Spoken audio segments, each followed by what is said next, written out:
Match শুরুর আগেই হয়তো পরাজয়ের বিষয়টি আঁচ করতে পেরেছিল বাংলাদেশের সমর্থকরা। হলো তাই, কোচ হাভিয়ার কাবরেরার একাদশ ঘোষণার পরই ক্ষোভে ফেটে পড়ে তারা। শমিত, জামাল, ফাহমিদুলবিহীন একাদশ নিয়ে মাঠে নেমে হংকং চায়নার কাছে 4-3 গোলে পরাজিত হতে হয়েছে বাংলাদেশকে। এশিয়ান কাপ বাছাই পর্বে খেলা শুরুর প্রথম 10 মিনিট নিয়ন্ত্রণ নেয় হংকং চায়নার খেলোয়াড়রা। তবে এরপরই ম্যাচে ফিরে বাংলাদেশ। মাত্র 13 মিনিটেই হামজা চৌধুরী বুঝিয়ে দেন তিনি কোন মানের খেলোয়াড়। ফাউল থেকে প্রাপ্ত একটি ফ্রি কিক সরাসরি শটে হংকংয়ের জাল কাঁপান বাংলাদেশের সুপারস্টার।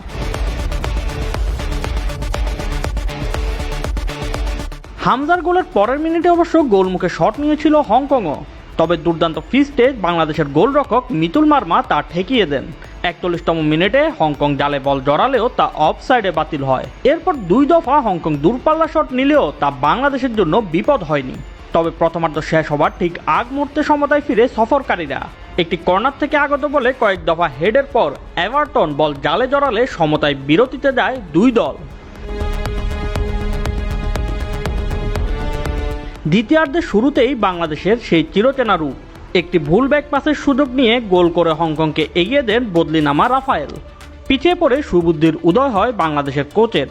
বদলি হিসেবে মাঠে নামান শমিত, ফাহমিদুল ও জামালকে। তবে তাতে কোনো লাভ হয়নি। 73 মিনিটে একটি মাইনাস থেকে নিজের দ্বিতীয় ও দলের পক্ষে তৃতীয় গোল করে রাফায়েল বাংলাদেশকে ম্যাচ থেকে ছিটকে দেন।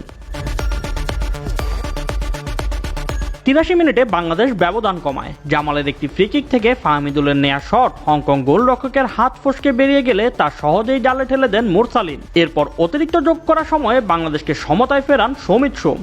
মুরসালিনের একটি কর্নার থেকে হেড করে বাংলাদেশের সমর্থকদের আবার আশার বুক বাঁধতে সাহস দেন তিনি।